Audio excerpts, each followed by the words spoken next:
Hey,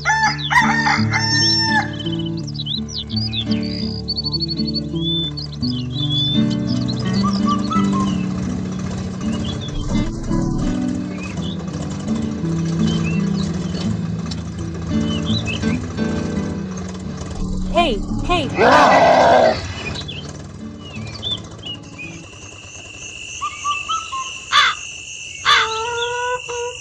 The field is perfectly clean. All it lacks is water.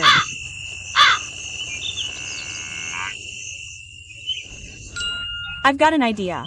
I'll fill it completely with water using the water pump.